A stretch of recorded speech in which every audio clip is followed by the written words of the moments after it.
And now, Mystery Theater.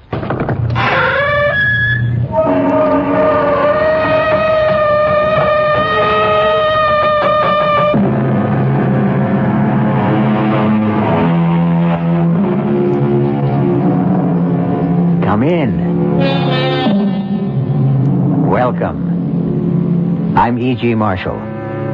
Lend me your fears.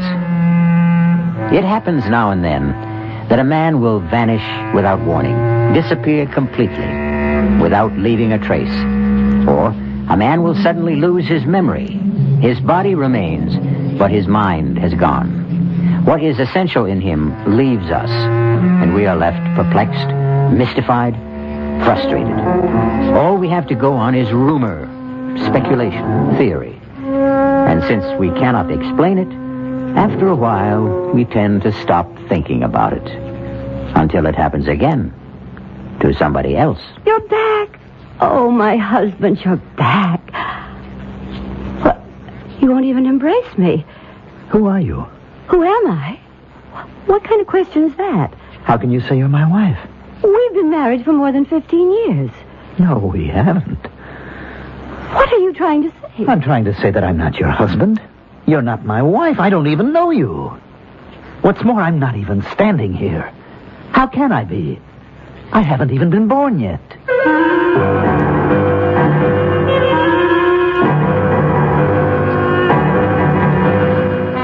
Our mystery drama, A Long Time to Die, was written especially for the Mystery Theater by Sam Dan and stars Mandel Kramer.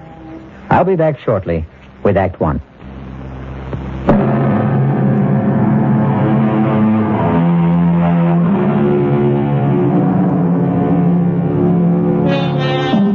His name is Alfred Stewart Ainsley. He's 41 years old. Average height, average weight, average looks. Nothing about to make him memorable.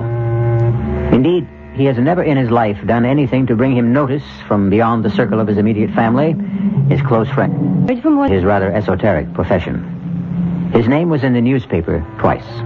First when he was born, and then 30 years later when he was married. Right now, his name is on the front pages of newspapers in every country of the civilized world. Alfred Stewart Ainsley, quiet, unassuming, has it in his power to shake the government of the most important country in the world, and perhaps alter the very course of history. Alfred, do you want a drink of water? Water? Darling, I know this is difficult, but... Feel okay, Al? No, Jerry, he's not feeling okay. Can't you see there's obviously something wrong with him? Al, what is it? He's pale, he's sweating. Now, look, Al, you're not the one who's being investigated. If you're not feeling well, we can ask for a recess. The chairman's just come in. The committee stands in order. Mr. Ainsley, we will resume with your testimony. You are still under oath. I would like to continue along a line of questioning initiated by Senator Selby. Would you turn, please, to page 684? Read it out. Question. Is it possible that Congressman Carstairs could have forged the secretary's handwriting? Answer, Mr. Ainsley. Senator, I would have more examples of both gentlemen's manuscript. Mr. Ainsley, you were given these specimens to analyze overnight, were you not? Or were you not, Mr. Ainsley? Well, you took those samples. You examined them. Say yes. Yes. Very well. Now, are you in a better position to answer my question? Well, are you, sir? Al, you told me you had studied them and come to a conclusion. Al, answer Adam's question. Counselor, is Mr. Ainsley having trouble understanding the questions? No, sir. Mr. Ainsley, it's obvious that something is troubling you. Yes, sir. Well, then suppose we take a recess, give you a chance to rest. Committee will adjourn till 3:45.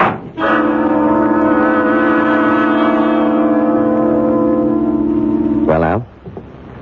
You want to talk to me? I never saw that before. Saw what? A man make smoke. The way you make smoke. Al, are you serious? We have pipes, and we put the tobacco in the pipe, and that's how we smoke. But you're holding something. What's that called? All right. I can play along if that's how you want it. This is called a cigarette. Cigarette? You mean you never heard of it? No. Well, that's odd. Right here, in your pocket. Put your hand inside your shirt pocket. You have a pack of cigarettes. How long do you want to play this game? It isn't a game. Tell me what it is then, Al. You call me Al. I'm not Al. You're not Alfred Ainsley? No. All right, who are you? My name is Mahatwiki. Yes? In your language, it would be Running Beaver. That sounds like an Indian name. Indian. That word, Indian. Yes. In this language, in your language, it would be Indian. You claim you're an Indian? Yes. Well. You don't believe me? Just tell me how you got here.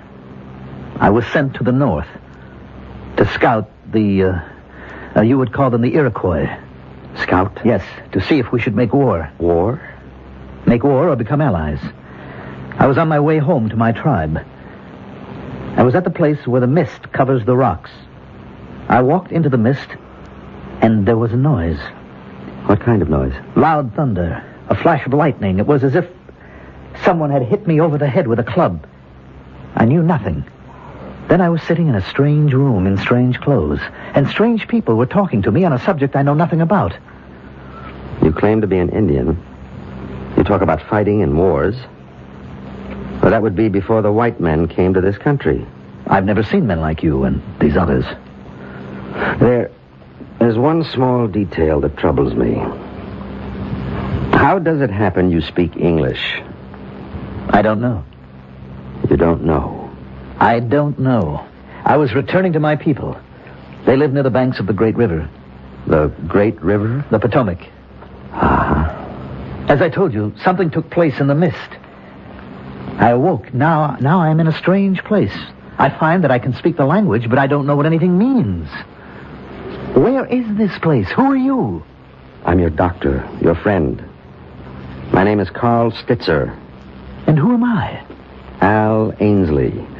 You're a collector of and a dealer in autographs, historical papers. You're considered one of the top experts on handwriting. I don't know what any of that is.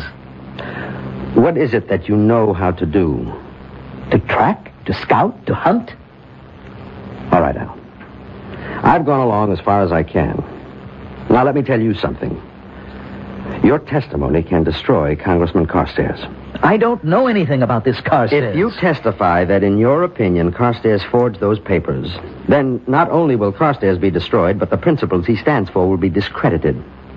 You believe in what Carstairs stands for, Al. I am not Al. You're torn, Al.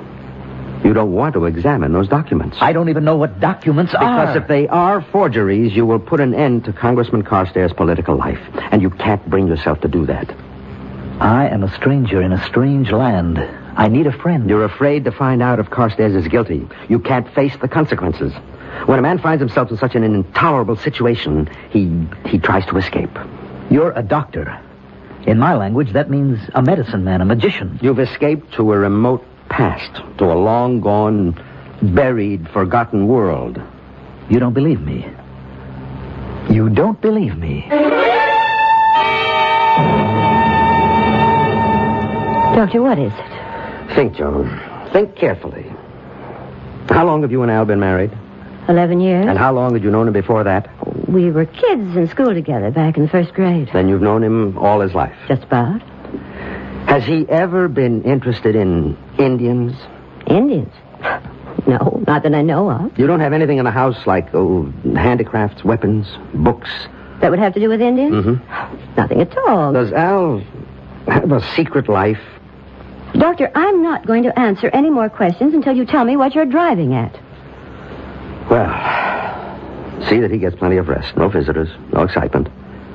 And please keep in constant touch with me. Doctor, can't you tell me anything at all? No. But I do have to ask you one more question. Does he know how to shoot a bow and arrow? Oh, what kind of a question is Just that? answer it. I would say no. Mm-hmm. Well, maybe we better find out.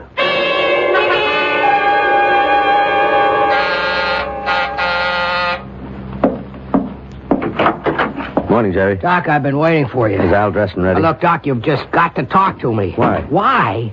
Why? Don't pretend to be living in a world of your own. You read the papers, you hear the news broadcast. Yes? Al has to testify. Yes or no.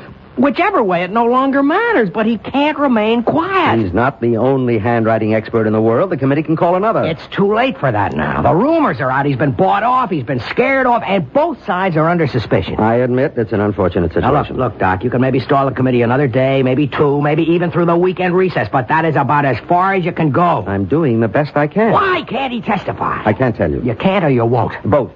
Now, let me tell you what's going to happen. The committee has the right to assign their own doctors to examine Al. I know. Well, how much time do I have? A week? That's really stretching it. I'm ready to go with you, Doctor. Al, how do you feel? Let's go, Al. Why can't I come along? Goodbye, Jerry.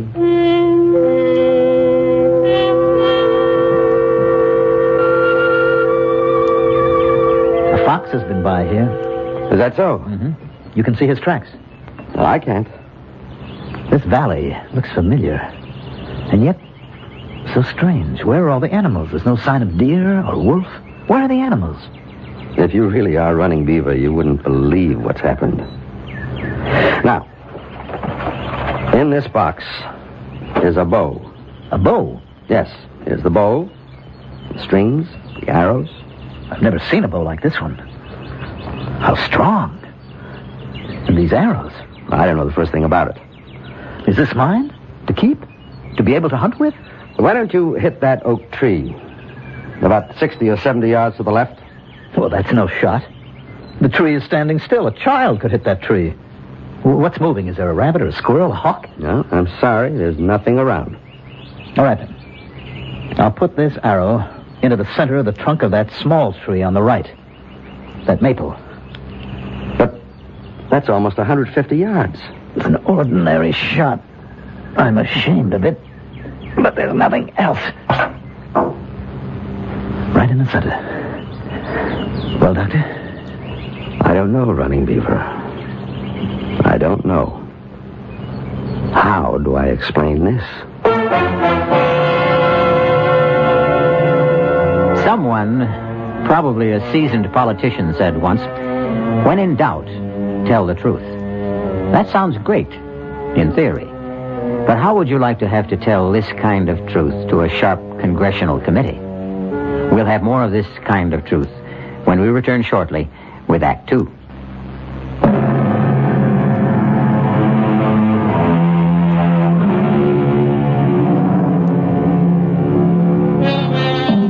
There's a beautiful stretch of countryside running along the boundaries of Washington, D.C. and Maryland. Hilly, wooded, charming. It's the site of many lovely homes. Some 500 years ago, it was just as hilly, just as charming, much more wooded, wilder, of course, filled with game, and inhabited by Indians. Running Beaver! Running Beaver, it's you! Stop! Huh? You're alive! For days, the council has been waiting for you, Running Beaver. The council? You're ill. You've just returned from a long, hard, dangerous journey. But you're the only one who could do it. Now, what bothers you, Running Beaver? You act as if you don't even know me. I'm your friend, your blood brother, Eagle Wing. Come, we must go to the council immediately.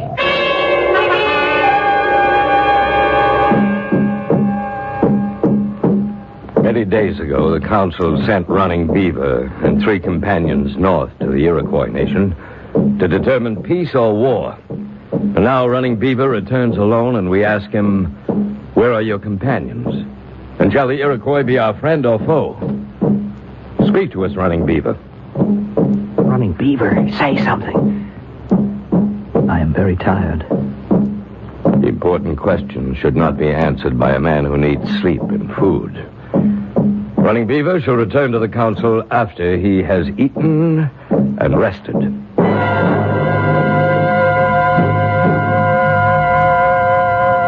Sit, my husband. I have meat, corn. I was so frightened. So afraid the Iroquois would kill you. Sit, rest, and eat.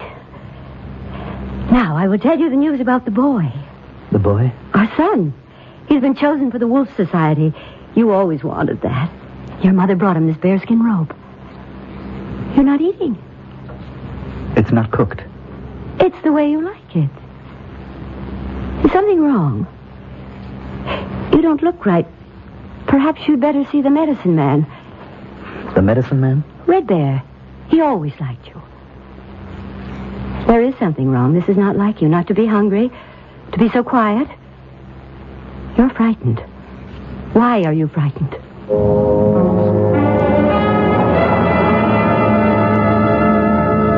You wouldn't come to me, Running Beaver, so I've come to you.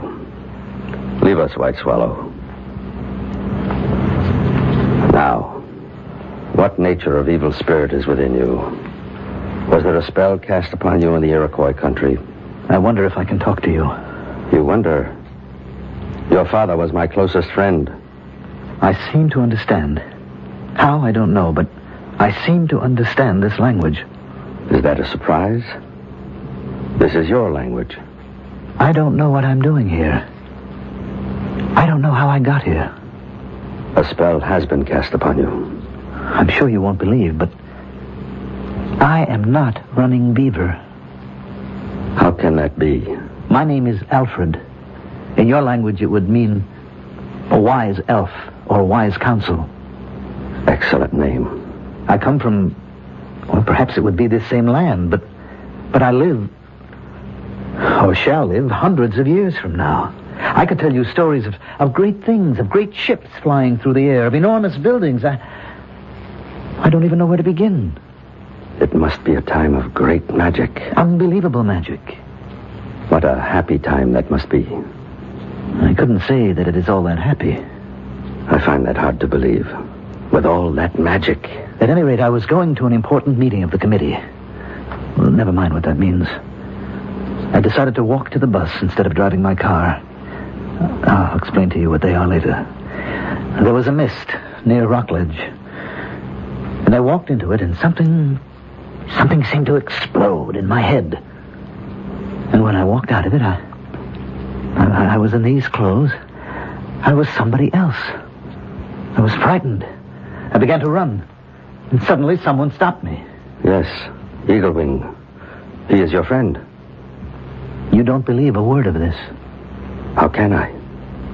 You are exactly like Running Beaver. Your body is his, your voice is his. I am not Running Beaver. What am I supposed to say to the council? You will have to appear. The tribe has been waiting for days. The life of every man, woman, and child could depend on what you say. What am I supposed to say? The truth. The truth is what I just told you. Can I say that in front of the council? No. Then what can I do? Now, rest. Sleep. Sometimes the spirits speak to us in dreams. I'll need more than a dream to get myself out of this.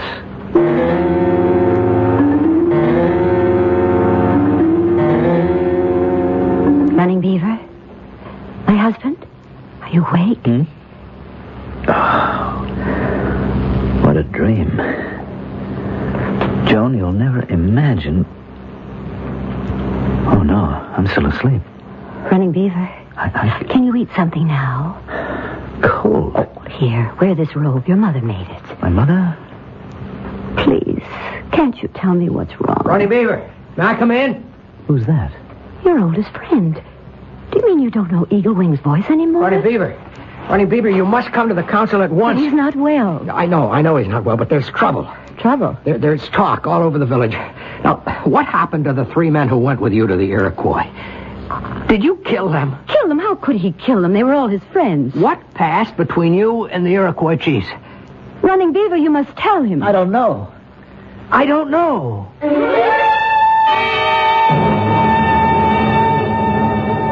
I tell you, all of you gathered here.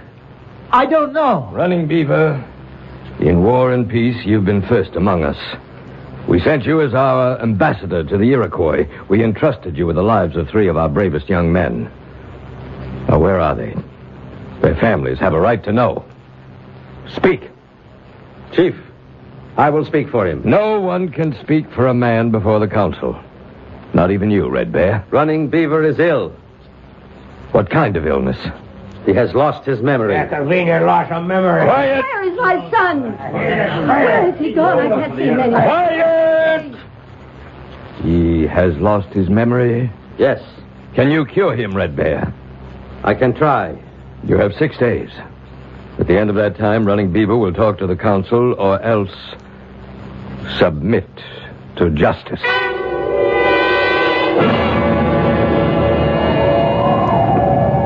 Why did we come out here? I'm so cold. Where is your knife, Running Beaver? Knife? Running Beaver always carries a knife. Well, I didn't think... Give him your knife, Eagle Wing. Why do I want a knife? Eagle Wing, attack him. Attack! But everyone knows Running Beaver can't be beaten with a knife. Let's make sure. I'll only do it if he keeps his knife in a sheath. Now, you know how excited he gets even when we fight in fun. Attack him, Eagle Wing. Have your knife at the ready, but Running Beaver. Look. Are you ready, Running Beaver? Now. What did you do that for? Did I catch you off guard? Look, I am trying to tell you people I am not... Eagle Wing, go back to the village. But I... Do as I tell you. I was never able to do that. Go back to the village. There is magic here. Yes, I'm going. What did I just see? You saw a man knock me down. You don't know how to fight with a knife anymore. When did I ever know how to fight with a knife? I can't believe it. Just a quiet kid when I was in school. And I suppose you can't shoot with the bow. No. Or throw the lance. I'm trying to tell you I am not your Running Beaver.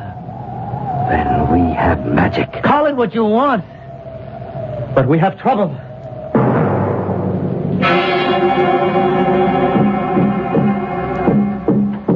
As chief of this council, I call upon Running Beaver to speak.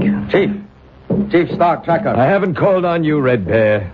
I called upon Running Beaver. But, Chief... The council has given you 6 days, Red Bear, 6 days to cure Running Beaver. Let me talk. Gentlemen, I don't know how to make you understand. Be quiet. No. Let him talk. But he's mad. Let us judge. I am not who you think I am. I am not Running Beaver. I told you he was mad. You say you are not Running Beaver. No, I am not. I don't know how to convince you because I don't even know how it happened myself. White Swallow, step forward. Yes? Is this man your husband? Yes. She really does... Silence! Why do you deny? Are you tired of me? Is there another woman? Oh, good Lord. You could have been living 500 years from now. You women never change. I thought you loved me. All of you, listen to me, please. I know it's hard to believe, but I am not Running Beaver. Who are you, then? I am a man from a time... I don't know, it must be hundreds of years from now. Yes. Silence! A spirit has captured him. This is the council. We'll have no disorder here. Running Beaver, have you anything more to say? I have plenty more to say, but I don't know how to say it. The council will retire. We shall return with our decision.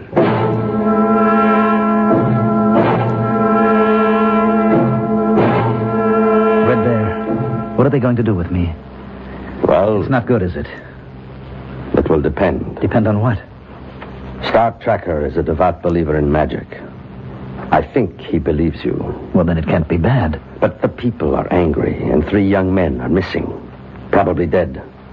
The people feel it's your fault. But Probably the council will declare that you have been possessed by an evil spirit. it's all nonsense. I'm sure you know what you think. But you asked me what I think. What will happen? The evil spirit will have to be driven out of you. How? Or shouldn't I ask? By fire. By lance. By arrows. You mean they'll kill me? That's how we drive out the evil spirit. Is there anything I can do, Red Bear? I don't know.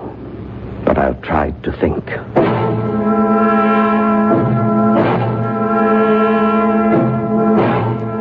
Running Beaver, stand before the council.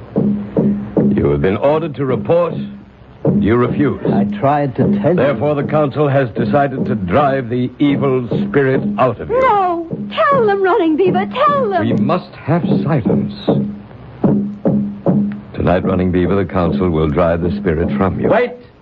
He has the right to ask for judgment by combat. What are you saying? Must I remind the council of the law? Very clever, Red Bear. No one dares. Silence! Silence!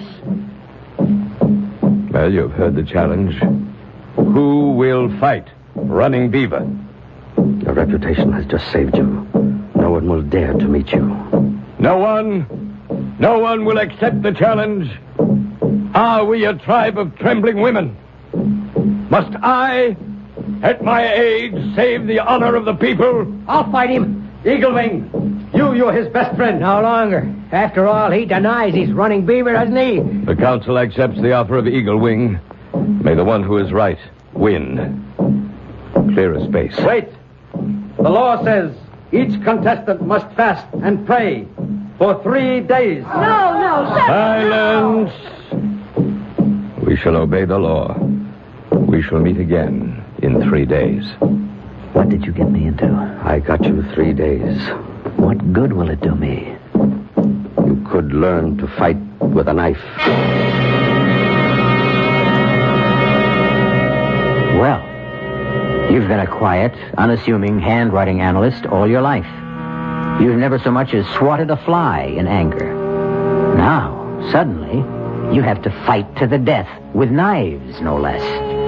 And how is the other fellow doing? The one who has to face the congressional committee? We'll see how it all comes out when we return shortly with Act 3.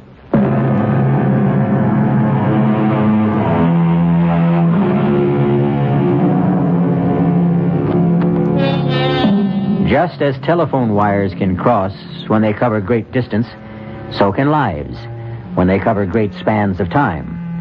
2 such lives have been disrupted. Running Beaver, an Indian who lived 500 years ago, and Alfred Stewart Ainsley, who is a contemporary of ours. Alfred Ainsley is now talking to his lawyer. That is, his lawyer thinks it's Alfred Ainsley. We know it's Running Beaver. Al, level with me. Is this a stall? I keep telling you, I don't know what you're talking about. I can't help it. I talk to the reporters. I talk to the committee people. Nobody understands you. You keep saying you're a friend of Al Ainsley. Yes, Al. We've been friends since college. Then you should know that I am not Al Ainsley. My name is Running Beaver. I'm an Indian. I lived about 500 years ago. I better get Doc Stitzer back here. Jerry, what are you doing here? I ordered complete rest for Al. You know what Al just told me, Doctor? He thinks he's an Indian. It happens to be true. It happens to be... Oh, I see. Yeah, I think I see. What do you think you see, Jerry? They got to you too, Doc. Who got to me? I don't know. But somebody doesn't want Al to testify. He's been bought off, and so have you. Jerry, I resent The that. two of you concocted this ridiculous... It happens to be true. Do you think that you can sell this to Senator Adams, to the committee, to the news media? I only tell you what I perceive as the truth. Oh, they'll skin you alive. What is he saying, Doctor? Something very unpleasant. That's not the worst. You're going to be finished, Al. Your career will be ruined. You won't have an ounce of credibility left. Jerry, enough for now. No, it's not enough. They'll get you on contempt. They can even pull obstruction of justice, conspiracy. Al, do you realize you can go to jail? Jerry, he doesn't realize anything of the sort. But it should be obvious. It to would him. be if he were Al Ainsley. Doc, are you crazy, too? Jerry, this is no time for anyone to lose his head. Okay. Let's be calm. Let's be reasonable. How does a thing like this happen? There's no answer. I've done some research, consulted. And the best I can come up with is... Look, at the speed of light, there's no regular sequence of time. The past, the present, the future, everything is mixed and jumbled up. Everything becomes a storm of pure energy. Doc, what can I do to convince you guys? Sometimes, in rare cases, our thoughts, our ideas achieve such intensity that they, too, become a form of energy and carry our minds into this raging storm. And minds can be mixed up and thrown from one body into another. I can't believe I'm sitting here listening Whatever to the this. reason, he's not Al Ainsley. Oh, get a hold of yourself. Jerry, now you can't excite him anymore.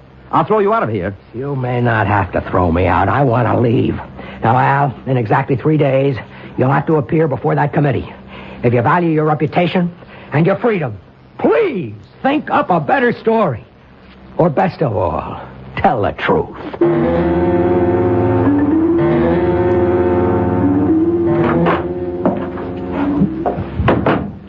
Are you awake, Al? I brought you some tea. This is the first chance I've had to talk with you. Darling, what is it? Are you my wife? I mean his wife? What are you saying? I'm not your husband. Don't say that. It's true. I know you, darling. I've known you all my life. Who knows you better than I do? I am not Al Ainsley. There's someone else, isn't there? Another woman. Please. I knew you were timid, but I didn't think you'd go this far. I have a wife. What? Her name is White Swallow. And we have a son. Al, I don't know what your game is, but you won't get away with it.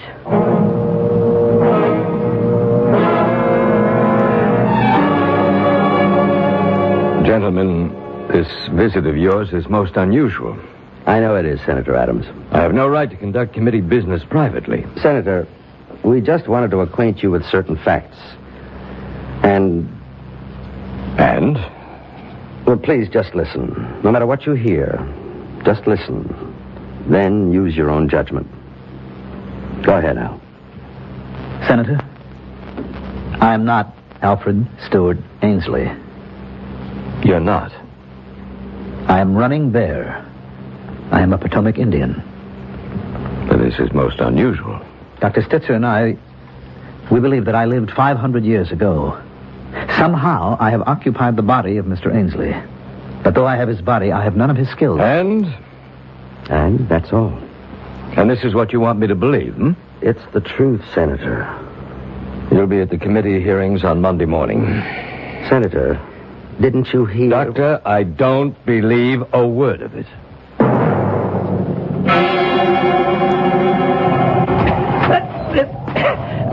It's no use. It's no use. Watch the knife. Watch it constantly. Don't look at your opponent's eyes. Oh, Red Bear, I'll never learn. You may not be running Beaver, but you have his great body, his strength, his agility. I'll tell you what I don't have, his desire to fight. Are you a coward? No, I just don't believe in violence. Strange. I can't kill anybody. The council has already decided, Red Bear. But this will be murder, Chief. He isn't running Beaver.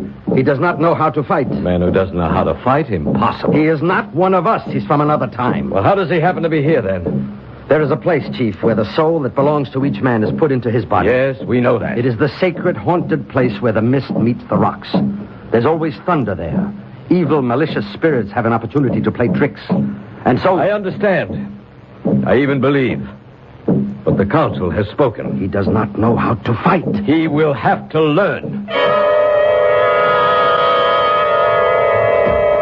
Keep the knife low and moving. It's no use. I just can't kill anybody. Even to save your own life. Suppose I kill Eagle Wing tomorrow, then what? At least you'll be alive. To do what? To live out my life here in an alien place doing things that I hate? Fighting, hunting, killing? No, I'm better off dead. You'll have to testify before the committee. I can't. You'll be ruined. Well, if that's the only way... Relax. Think. Don't fight against Alfred Ainsley. Accept him. Let his thoughts flow into your brain. Let his knowledge come to you. Why? So you can get past the committee. And then? What do you mean, then? Then what will I do? Live here as Al Ainsley, away from my wife, my son, my friends, my people? Never to hunt, never to fight? To exist in this strange and terrible world, a place I can neither understand nor accept? No. Rather let me be disgraced. Why do you want to be disgraced? So I can die of shame.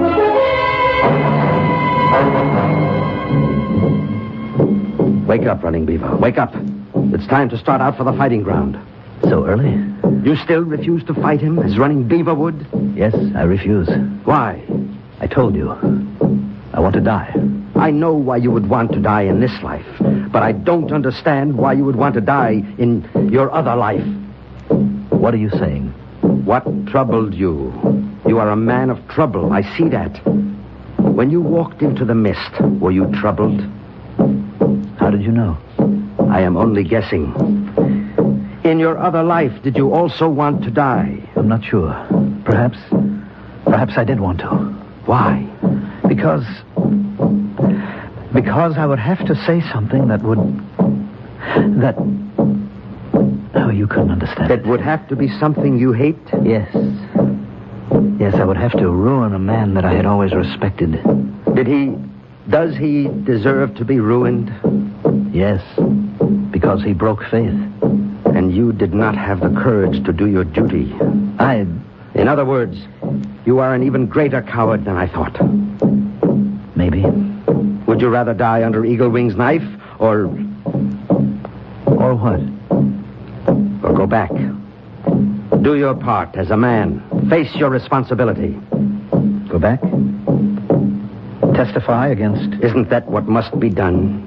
Isn't that what truth and justice demand? Yes. Then you'll go back. But how? How can I go back? Are you sure you want to? Yes. You'll do what's required. Yes. You believe it with all your heart? Yes. Yes, I believe it. Now I believe it. Then come with me. Where? To the place of mist. The sacred place. Where you became Running Beaver.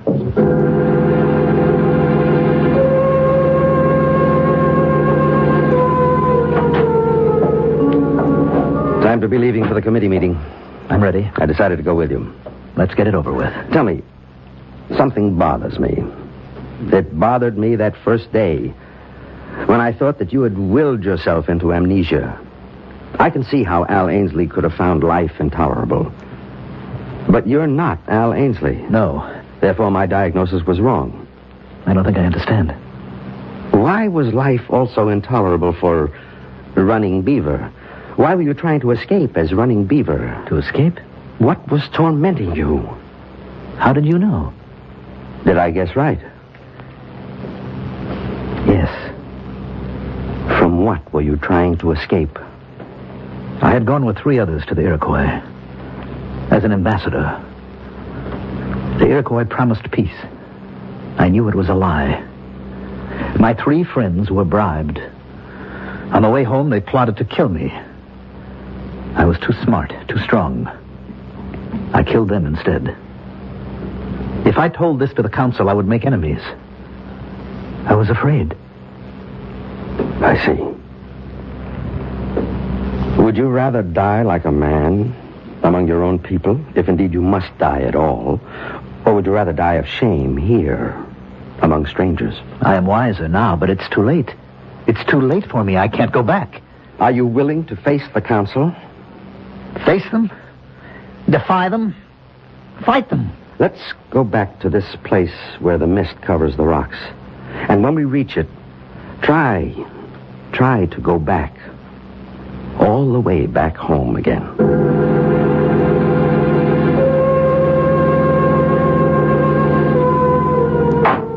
The committee will stand in order. Mr. Ainsley, are you finally prepared to report your findings? Yes, Mr. Chairman. I've studied all the relevant materials, and I am absolutely convinced. I will stake my professional reputation on the fact that the signature is forged.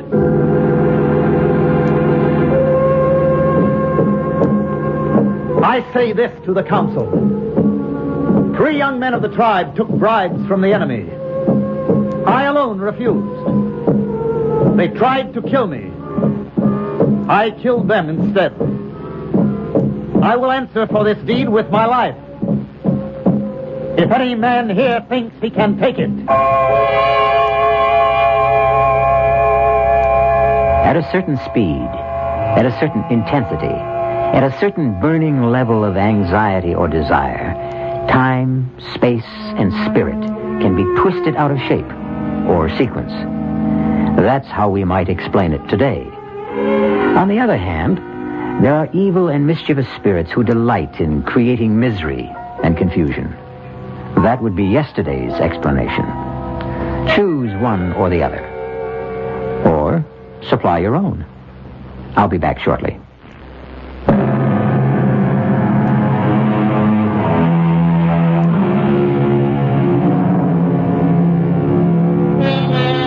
And what's the moral of our little tale?